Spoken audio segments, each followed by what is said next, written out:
The Japanese yen, the canary in the coal mine for global disaster. Let's get into the details.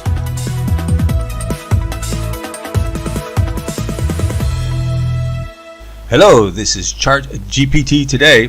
You know, the Japanese economy, and specifically for you forex traders, the yen has always been an enigma, and it's always been a very strange economy, very strange currency if you've been trading this at all.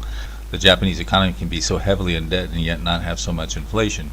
Well, you look at this chart and you can see that inflation after years and years, and it goes all the way back to the 90s, the inflation just hasn't been there. It's always been deflationary, and yet they printed money, they borrowed money, and they just haven't had the inflation. So a lot of people think that there's some parallels.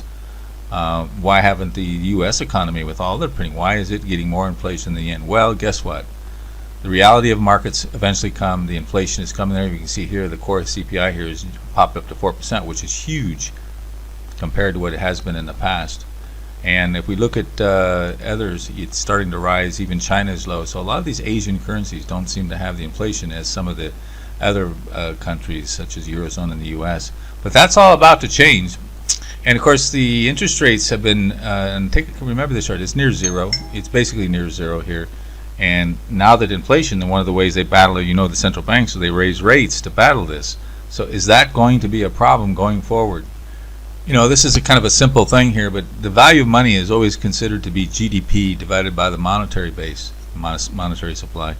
So if you raise the monetary supply, then obviously, and divided by the GDP, you get a lower number. But that simply hasn't been true for the inflation just hasn't been there. So some people think it's possible to inflate money supply without creating inflation. Well, that may come to an end, as we can see that yen is starting to have, or the Japanese economy is starting to have all that inflation. Here's the money supply, M2, and you can see just in the last 2 years it's almost up 20%. A lot of that was COVID, but nevertheless you're printing money, and in that formula you're going to have a problem.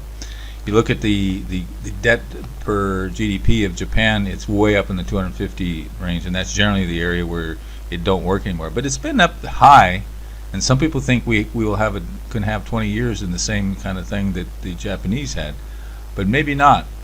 Now, the problem is, to battle inflation, they're going to have to raise interest rates. Right now, even at the current interest rate that the Japanese has, it's about a quarter of their national budget, a quarter. And that's at the zero. What if they raise rates to what we're doing in the West to battle inflation? Obviously, the whole budget would be taken up by the interest rate. So obviously, this isn't going to work. Take a look at the yen on the forex chart here. We can see that we're in a monster, almost multi-decade wedge here, and it's just broken up to the upside.